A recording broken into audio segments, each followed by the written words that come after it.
Good morning, everybody. We have new groups of pilgrims staying here, including a group of professors from a university in Madrid. Magnificent people.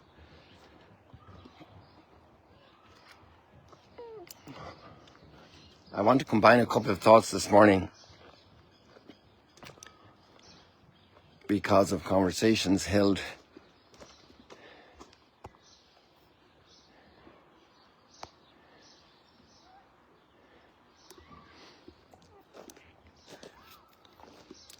It's hard not to find nature astonishing.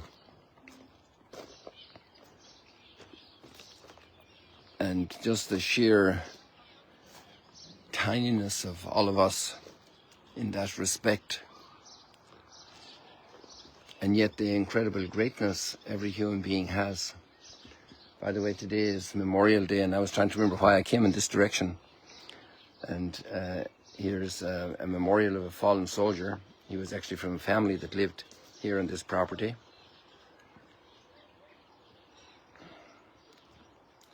Yossi. So this is the first letter on the right is Lamed, it's 4, and then it's a Yud and a Yud at the end, and a Vav and a Samik, Le Yossi. And he fell in the Negev, and he actually stopped here the night before to visit his family. I think he was 21 or 2. One of the family told me about him that used to live here. They were here visiting. And we can also see Mount Hermon there sticking out at the back, that grey loaf sticking out behind the hill there. So I'm remembering people fallen, and so many battles fought, sometimes glorified, but always suffered with extraordinary pain.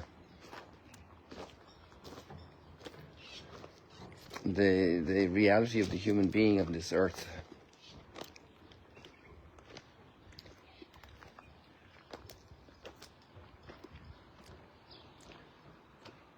will never be done pondering.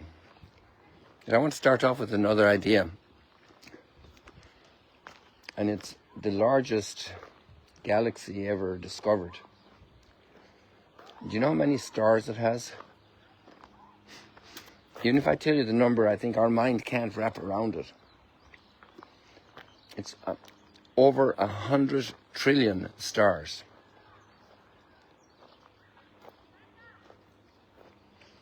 And it's the largest galaxy discovered so far, according to the report I read.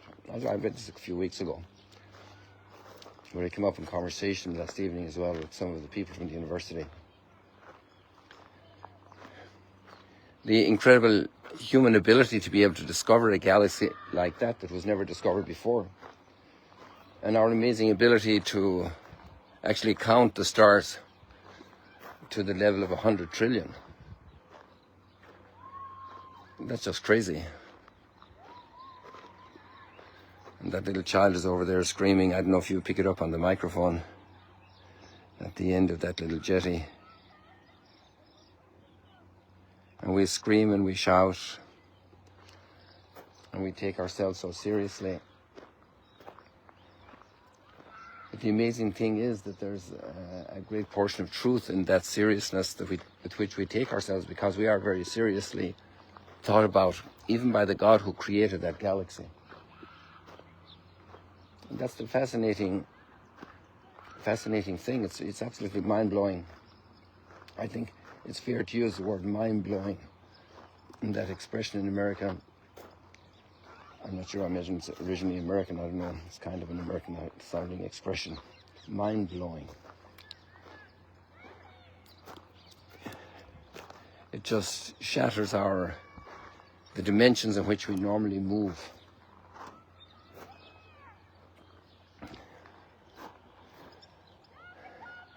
Mind-blowing. We think we understand, we have a grip on things, we think we know the dimensions of things, we think we know the causes of things. And we discovered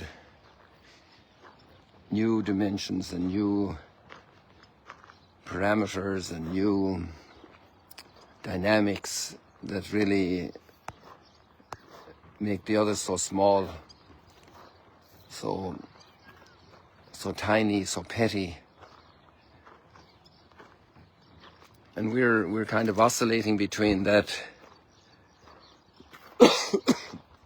extraordinary urge to importance and greatness, and we're overwhelmed by the immensity and by the brilliant intelligence and the amazing beauty that surrounds us.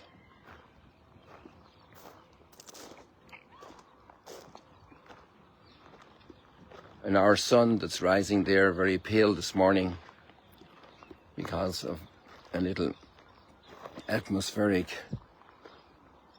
activity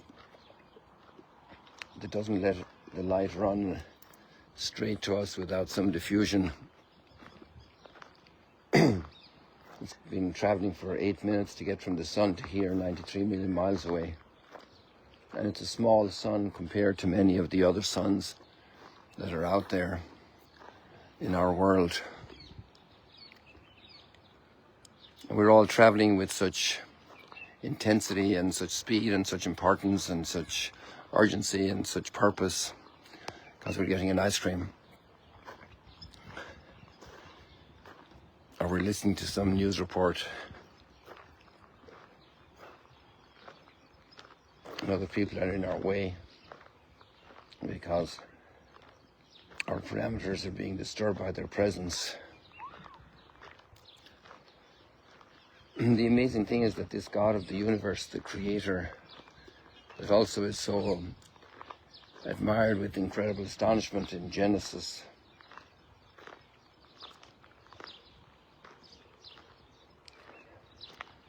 said, let there be light, and there was light. Let there be a cosmos, and there was a cosmos. Let there be 100 trillion stars, and there were 100 trillion stars. Our fascination with magic, abracadabra, and there it is, you know. And that he so loved the world that he gave his only son. For me. For you. Which makes you very important to me, because he gave his only son for you. And he also gave him for me. When we go from one stepping stone to another, like the Ford yesterday, and the one stepping stone is the absolute physical immensity. And another stepping stone, the incredible intellectual, intelligent, brilliant composition, because all those 100 trillion stars so far away from here, 5.5 million light years just to cross over that galaxy. A light year is how far light travels in 1 year. It's a distance measurement. Even though the word year is the let's say the main structural word there, a light year.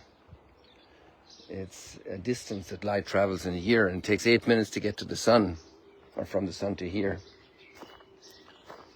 You know, this God that so loved the world, this little planet, this little habitat where we live in this little corner of the universe,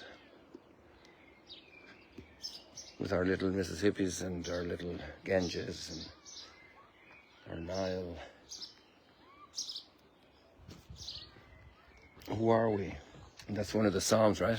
What is man that you created him? What is man that you be mindful of him? In a certain sense, that Psalm would go very well with this line in John today. Because he loved the world so much, he gave his only son.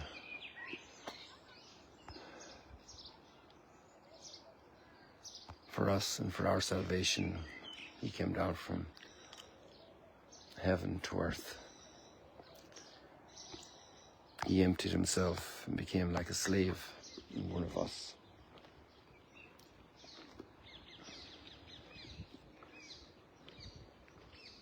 Somehow we need to do some leveraging of our little brain, opening it up to putting some little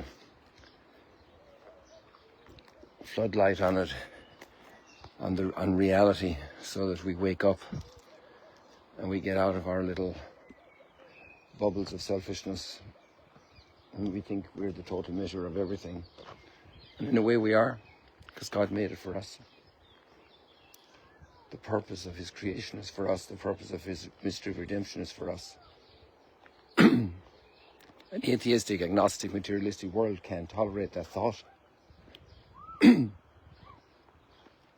So they call it hubris on our part to think like that.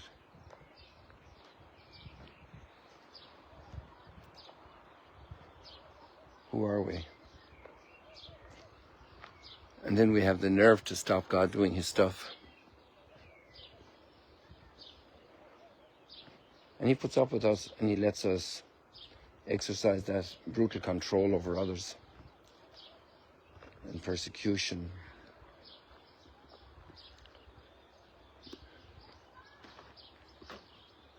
And they go to the jail and they find it's empty and they've gone out and the gates are still locked, because God's in charge, and sometimes he tries to call our attention that way as well.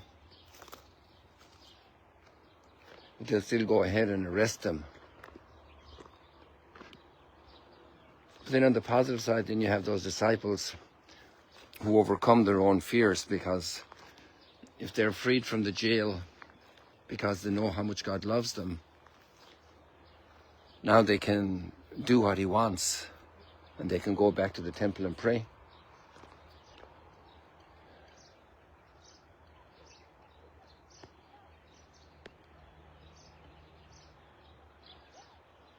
Without fear. And the guards go and find them at the temple preaching and teaching. And so the importance of the authorities being against them becomes trivia, because the big truth of their lives is that they're infinitely loved by this Creator who gave his only Son for them, for me and for you.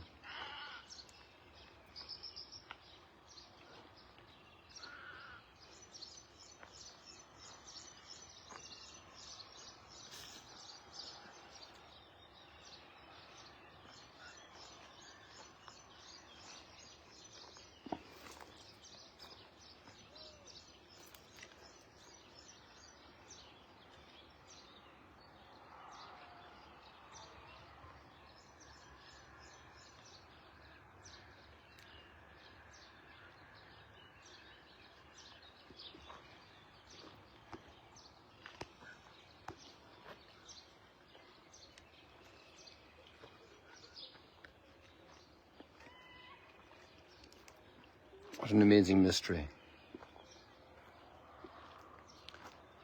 that our human life constitutes.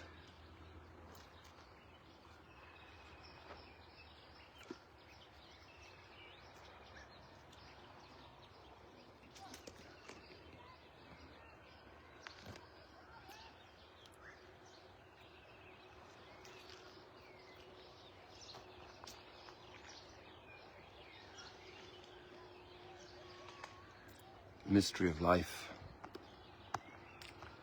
why we exist, what we were created to do. People, God bless you on this lovely morning. All the fruitfulness here of this tree, the fruitfulness of your life, every kind deed, every act of love, every gift you give. See you later, alligators.